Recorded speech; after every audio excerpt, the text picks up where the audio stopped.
Ang nangyayari, Okay, tinututukan namin kayo. Huwag naman na kayo magbulahan. Tapusin na natin to. opinyon ng mga jurnalista sa paghawak ng Senado sa usaping ito, malalaman na sa Giorno bukas. Pagkatapos ng aksyon jurnalismo sa primetime panalo ng TV5.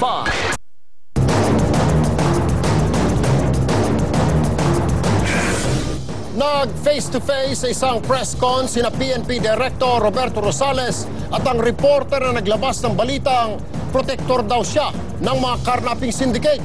Ang mga mainit na eksena, ikwento mo, Erel Kabatbat. Napasugod sa Station 3 ng QCPD ang correspondent na si Arlene de la Cruz kaninang hapon. Minabuti raw ni de la Cruz na magpa-blatter matapos daw siyang pagbantaan ni Director Roberto Rosales. Unang sagot ko kanina, sino siya para magsabi nun? Diyos ba siya? Pero nagkataon, hindi ako takot. Hindi ako mag-file ng blatter, not because takot ako. Hindi ako natatakot. But for the sake, to me, this is my moral obligation to my... Dito, Arlene... Kanina, nagharap sina Rosales at de la Cruz sa Campo Crame. Ginawa mo, Arlene, I tell you, categorically you destroyed me.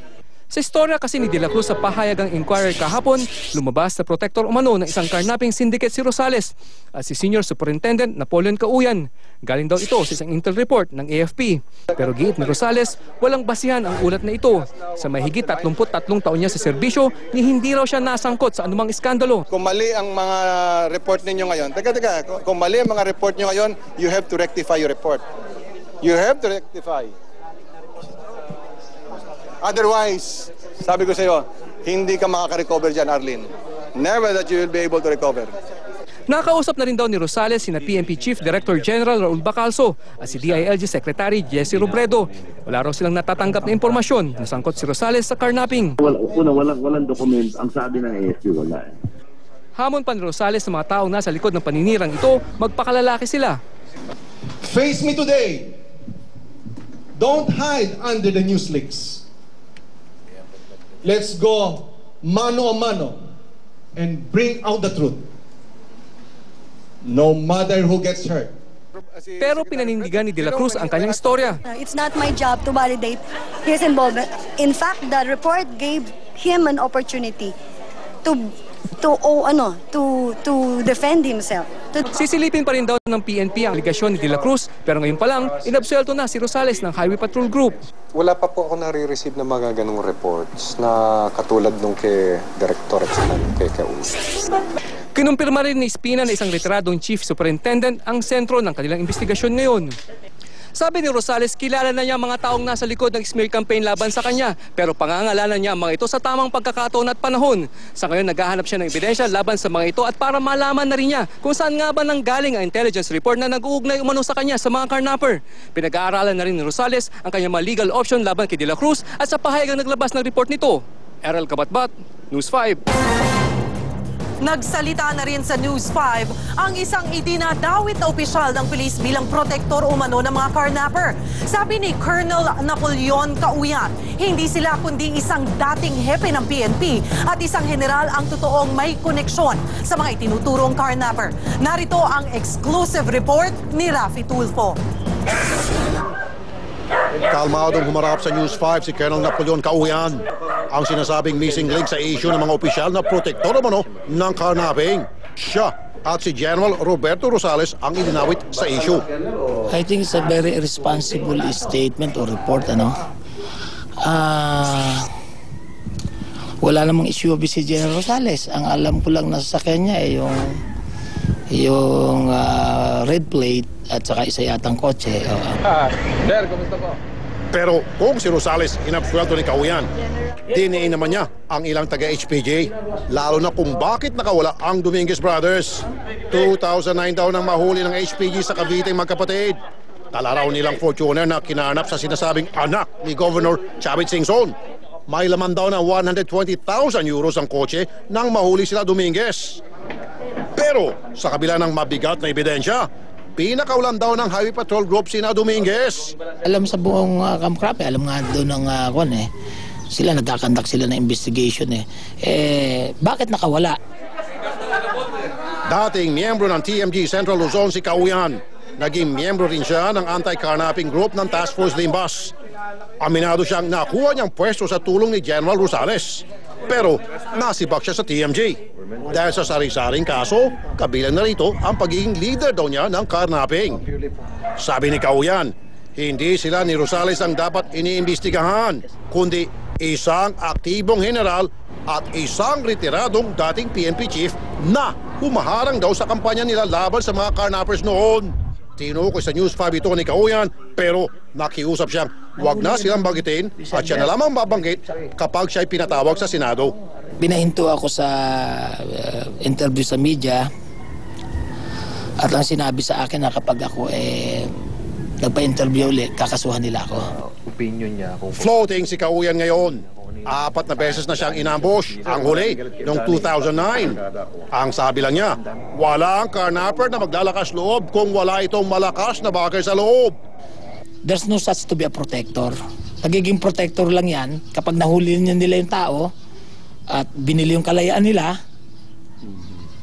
Doon na magsisimula yung nakahuli na proteksyonan yun kasi may linggo at katapusan na siguro ron. Okay. Lingguhan or 15 days. Rafi Tulfo, News 5. Yun na.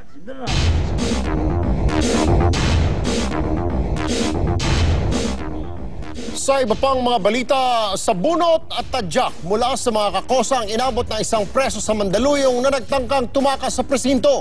Jeff Caparas, ikwento mo.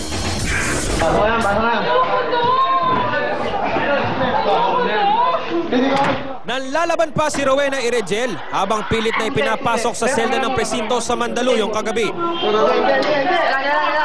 Nakipaghabulan si Rowena sa mga pulis matapos niyang tangkaing tumakas mula sa presinto.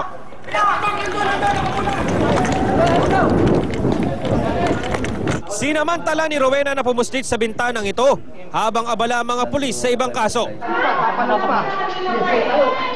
Nang maibalik sa kulungan, ang mga kaselda naman niya ang napagbuntonan ng galit ni Rowena.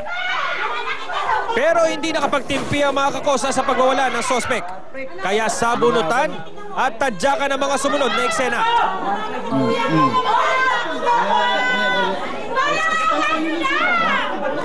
Nang mahimasmasa na ang nagwalang sospek, iginiit niyang napagbintangan lang siyang ng shoplift sa isang mall.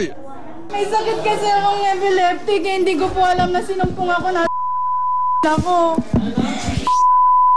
Nagtitingin ako ng sapatos ng anak ko. Sinumpong po ako ng epileptic ko, hindi ko po alam pag sinusumpong po ako. At tila para patunayang may sakit siya, biglang hinimatay ang sospek sa gitna ng interview.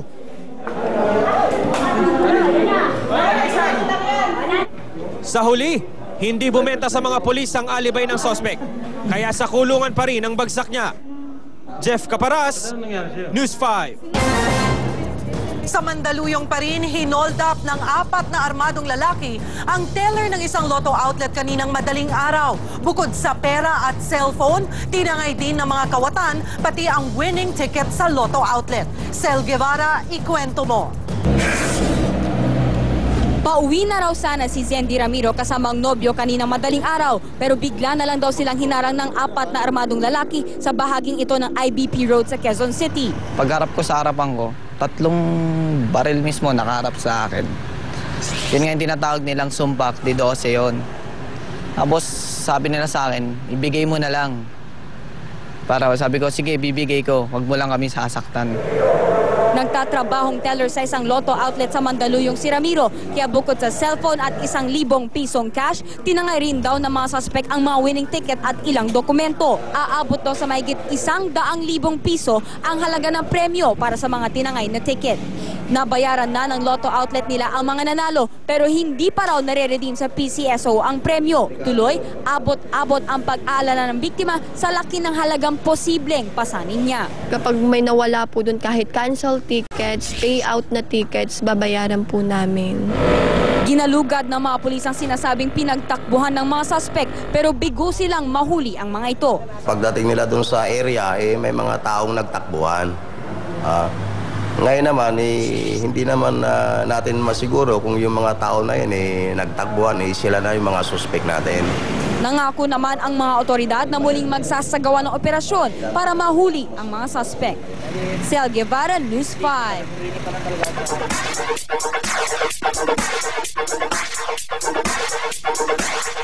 Showbiz action tayo. Magsisimula na ngayong gabi ang pinakamalaking teleserye ng Kapatid Network, ang Babaeng Hampas Lupa. Kaya naman excited na ang mag-cast nito, lalong-lalo na ang bida ng teleserye na si Alex Gonzaga. Laila Chicadora, ikwento. Kasadong-kasado na ang pinagkagastusan at pinakabonggang teleserye ng TV5 na Babaeng Hampas Lupa. Ipapalabas ang unang episode nito mamaya pagkatapos ng Willing Willie at ang good news mula sa TV5 Head of Entertainment Percy Intalan. Kasi mapapanood yung drama seryeng to ng dire-diretso. Walang tigil. Yung pilot episode niya ay parang pelikula. Mapapanood mo ng walang putol. Kasi para mapanood talaga ng gusto ng audience at talagang maramdaman nila yung emotion kasi napakalaki nung pilot. Tapos yung buong pilot week, yung mga nakikita sa plugs, yung ang dami-dami nangyayari, lahat yun nasa pilot week lang. Sobrang excited naman ang cast pati na ang bida ng teleserye na si Alex Gonzaga dahil isang tunay na obra raw ang primetime pasabog na ito ng TV5. Grabe, sobrang excited namin at sana lahat ng susubaybay, sana tuloy-tuloy hanggang katapusan na. Excited ako dun sa reaction ng tao kasi kami, kumbaga parang proud kami sa ginawa namin. Alam namin na hindi siguro sa 10 tao, hindi yung 10 magugustuhan, pero I'm sure mga 9 out of 10 magugustuhan yun. Kaya sana, supportan nila, panoorin nila, di ba? At yan ang latest action sa showbiz. Laila Chicadora, News 5. Susunod sa aksyon, Mandaluyong City Government nag-alok ng 1 milyong pisong patong sa pumatay sa aid ng kanilang mayor. Singil sa kuryente pati sa harina tataas ngayong buwan, pero dagdag pasahe sa MRT at LRT hindi muna matutuloy. At ang baby gorilla na parang tao na kung maglakad, abangan sa Makata Super